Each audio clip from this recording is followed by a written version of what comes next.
Finally, with a shudder that ran through the entire vessel, vibrating every rivet and panel, the Albatross stabilized in a high orbit, 1,000 miles above the ravaged surface of the moon. The ground team, shaken, disoriented, and nauseous, their ears ringing, were finally permitted to remove their helmets.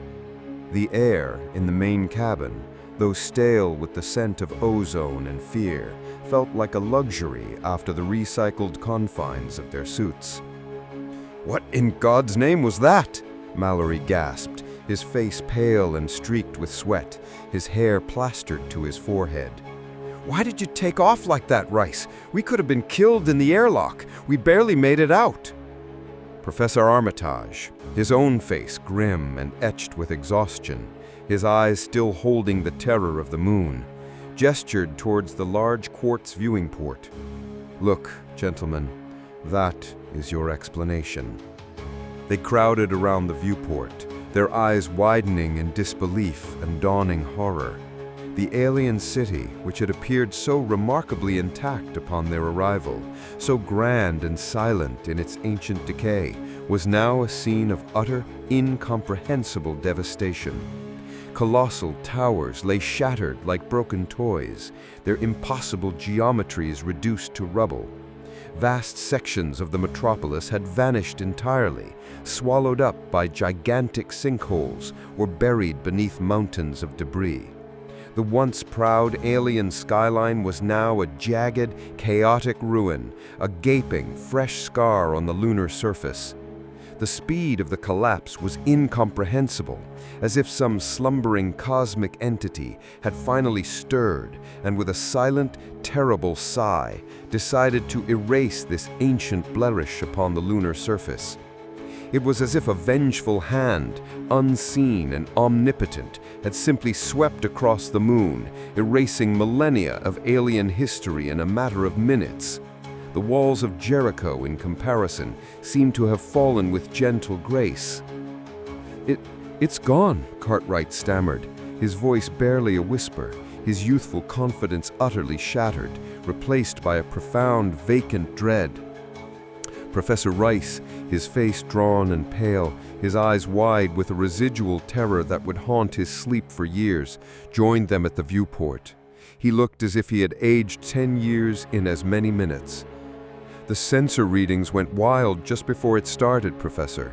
Some kind of massive energy surge emanating from deep within the city. It was like a pulse, an enormous destructive throb. And then the whole thing just tore itself apart. There was nothing we could do but get you out of there. We barely made it out ourselves. The Albatross strained to its very breaking point." Back on Earth, weeks later, after a quiet, undramatic return, the expedition's findings were met with a mixture of awe, disbelief, and a profound, lingering unease. The photographs taken by Cartwright were meticulously analyzed, projected onto large screens in the Miskatonic University lecture halls, pored over by scholars from around the globe, their faces etched with a peculiar mixture of fascination and fear. They revealed the bizarre architecture in chilling detail, the grotesque mummified remains of the old ones and their Shoggoth slaves, and the unsettling glyphs and carvings that hinted at a history stretching back into unimaginable epochs, a history that defied human understanding of time itself.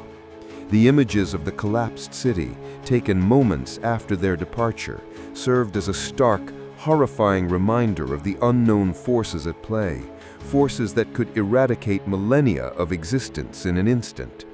As the learned men of Miskatonic pored over the photographic evidence, cross-referencing it with the now revered notes of Professor Dyer and the fragments of the Necronomicon, a particularly intriguing series of images captured their attention.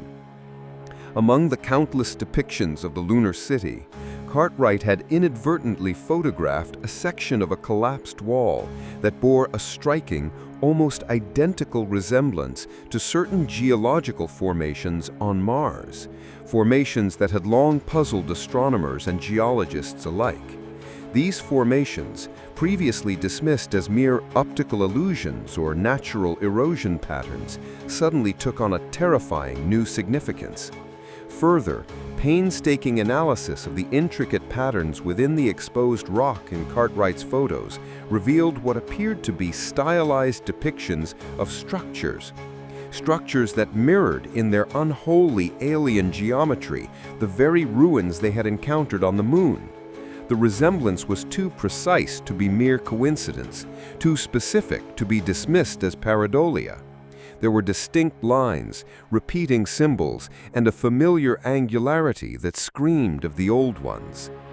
A hushed, almost feverish excitement filled the halls of the university. Could it be that the old ones had not only inhabited Earth and its satellite, but had also established a presence, a colony perhaps, even another great city on the Red Planet?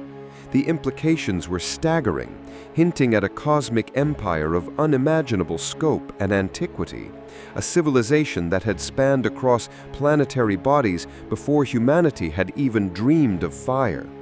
The very notion sent shivers down the spines of even the most hardened academics, yet the allure of such a discovery was undeniable, the siren call of forbidden knowledge. Professor Armitage, his eyes gleaming with renewed purpose, a man once again possessed by an unholy obsession that bordered on madness, addressed the assembled faculty and visiting scholars. His voice, though still weary from the recent ordeal, resonated with a chilling conviction, carrying the weight of his terrifying experience. "Gentlemen," he declared, his gaze sweeping across the faces of those who listened, faces now wrapped with a mixture of fear and insatiable curiosity. "Our discoveries on the moon have opened a window onto a history far more ancient and terrifying than we ever conceived. But I believe that history extends beyond our satellite. The evidence is now compelling, undeniable. It suggests a similar, perhaps even more extensive civilization existed on Mars. We must find the resources to mount another expedition, to unravel the mysteries that lie buried beneath the Martian dust. The knowledge we seek may be terrible, but it is knowledge nonetheless, and it is our duty, our terrible burden, to acquire it, no matter the cost." A murmur of agreement, an almost collective nod of intellectual hunger, rippled through the room. The lure of the unknown, the insatiable thirst for forbidden knowledge, far outweighed the inherent dangers, the recent brush with cosmic horror on the moon merely whetting their appetites for more.